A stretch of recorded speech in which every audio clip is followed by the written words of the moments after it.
He was the game changer, revolutionising English football both on and off the field. But today, amid growing fan frustration, the game was finally up for Arsene Wenger. It does mean we need to be bold in the appointment and get the person we believe is the right person. Hi guys, welcome to episode 16 of WengerOut FryIn. And in this episode, we have a look to see who finished in 5th place. Let's have a look. And it's that man that's been linked all summer with the job before Emery was announced. Mikel Arteta has finished in 5th place. Let's see what he done to get there. So we'll quickly look at his transfer to start off with, as per usual. And he only brought in one player, Moussa Dembele from Celtic for 30 million. Looks like a pretty good signing there by Mikel Arteta. Let's have a look to see how he performed. So it looks like he was signed in January. He made 12 appearances, scored 4 goals, set up one and got one man of the match award with an average rating of 7.14. So not too bad there from Arteta. No one really leaving. Got Talaji Bola, went to Cambridge on loan. Get in, son. And let's go and have a look and see what tactics Mikel Arteta would play. Would he play the same as he did at Man City? No. Interesting. Very interesting. He's played, well, potentially not throughout the whole season, but in the last game he played a 4-4-1-1. Standard back 5 for Arsenal. We've got Aubameyang playing on the right wing, Iwobi on the left wing, Wilshere Mkhitaryan in the centre, and Mesut Ozil behind Lacazette. So an interesting lineup there by Mikel Arteta. How did the players do for him? So as always, we look at the goals. Who scored the goals for Arsenal? So Aubameyang, despite playing as a right winger, he scored 25 goals in 53 games. Arsenal's top goal scorer. Second was Mesut Ozil with 16 in 55 games. And despite being... I don't know what's going on, I can't speak today. Despite being the number one striker, the main man up front, he only scored 13 goals in 33 games. A disappointing return from Alexandre Lacazette. And then you got a few players with 8-7s, yada yada yada. What about the assists? Who topped it? As always, Mesut Ozil, 23 assists in 55 games. Good return for him. Mkhitaryan with 13 in second. And Aaron Ramsey with 10. Anybody else really stand out? Iwobi looked like he played a few games and had a good season. But nobody else up there really. Eddie Nketiah getting himself a few goals. Okay, so that's that. Let's have a look at the average rating. Who performed best for Arteta? Aubameyang, Mesut Ozil, and then in defence, Laurent Koscielny.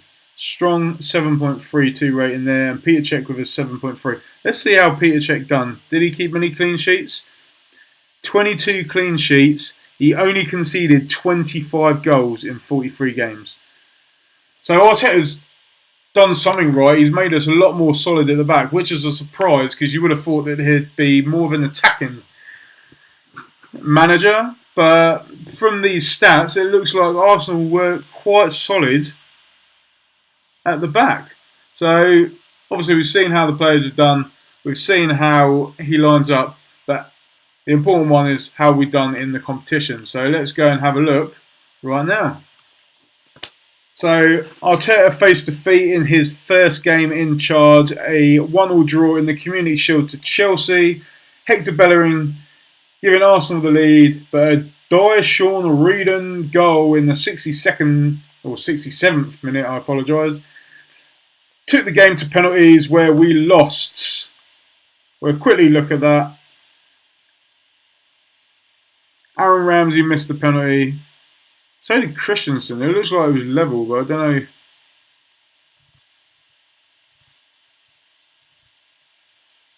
It says we lost 7-6 on penalties. So I don't see how that worked out when we really should have had another penalty. 1, 2, 3, 4, 5, 6. 3, 4, 5, 6.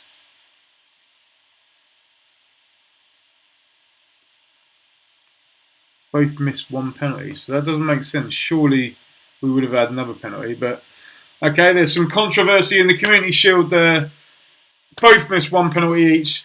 Arsenal didn't get to take their penalty by the looks of it, and the game was ended.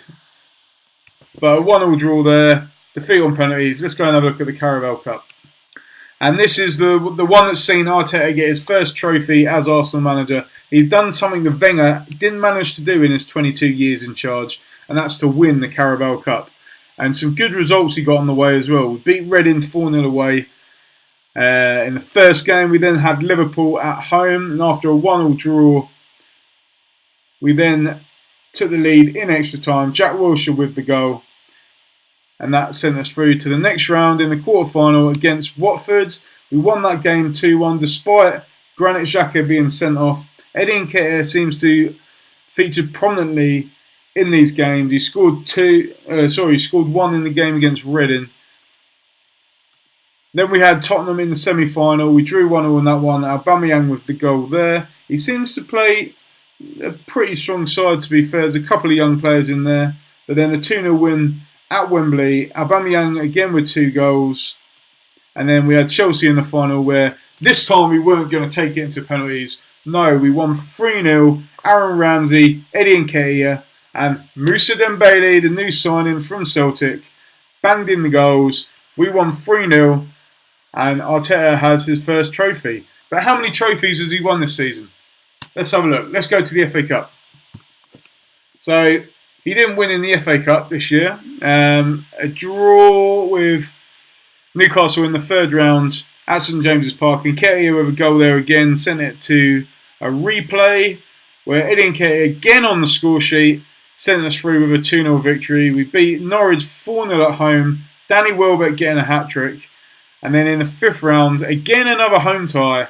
But we couldn't beat Southampton, as it seems to be the way whenever we play Southampton in the Cup recently, they seem to beat us. No matter home or away, they get the victory. So, a disappointing campaign in the FA Cup. We cannot maintain our holders' status. So, let's go to Europe. And not much success in Europe either for Arteta, despite easily breezing through the group. We didn't concede a single goal, and we scored 8, 12, 15, 18 goals in the 6 games. We had Bordeaux, Hajduk and Austria Vienna. Unfortunately, we faced AC Milan in the first round, or the first knockout round, and we lost 3-0 at the San Siro. A disappointing result there. Andre Silva giving AC Milan the lead after 1 minute, and then in the second half, Rafa made it 2-0 in the 47th minute before David Calabria, who I've signed on my Arsenal save before. I got him on loan. He weren't that great. He's a right back, but he scored to make it 3-0. We won the home game 2-1. Bellerin and Dembele with the goals. Rafa got another goal, and that was too much for Arsenal. They ended up losing 4-2 on aggregate, and the season in Europe is over. So there's only one trophy left to win. Can we do it? That is the Premier League. We haven't won it for years. I can't even remember the last time. 2004. But can Arteta do the unthinkable? He's already won the Carabao Cup, which Wenger didn't win in his whole 22 years. Can he win a trophy that Wenger hasn't won in the last 14 years? Let's have a look. Well, here's our fixtures. As you can see, some decent results there. We beat Man U 1-0 at home. We beat Tottenham 1-0 at home. Drew with Chelsea and Man United. We beat Liverpool 2-1 at home. We, however, did lose 2-0 to Man City and 3-0 to Liverpool. That was the first half of the season. The second half of the season only saw one defeat, which was away to Spurs. We drew again with Chelsea and Man City. And yeah, so it seems like we've got quite a few draws there, but only 3 defeats in the season, which is looking promising. Let's have a look at the league. Can you believe it? Arteta has won the league with Arsenal manager. He's even picked the position ahead of former teammate Pep Guardiola, who finishes in second place, 3 points behind Despite Man City beating Arsenal, and Arteta has really worked wonders. He didn't even make any signings apart from Moussa Dembele, which was in January. A fantastic performance by Arsenal there. They won the same amount of games as Man City. They finished 10 points ahead of third place Man U and Chelsea. And yeah, great season. Newcastle, Huddersfield, Crystal Palace getting relegated in that season. Burnley made it into Europe. We didn't have anyone in top goal scorers or average ratings. Mesut Ozil was second place for assists. He set up 16 goals. David Silva with an amazing 25 assists. And Ederson as well. The most clean sheets, 21 clean sheets in the 38 games. Peter Cech kept 17. But overall, a fantastic achievement by Arsenal and Arteta. We've won the league. And we won the Carabao Cup, which we can slide under the rug because it's just a little trophy. But we've won it. Arteta has won the double in his first season. And yeah, that is why he's fifth. But who has finished above Mikel Arteta? And for those that have, what have they achieved to finish above him? Because this has been a pretty good season. He's won the league. So what has everybody else done to finish higher than him? If you want to know, subscribe to the channel. That's how you'll find out. And if you like the video, please like. Thank you very much, guys. I'll see you soon.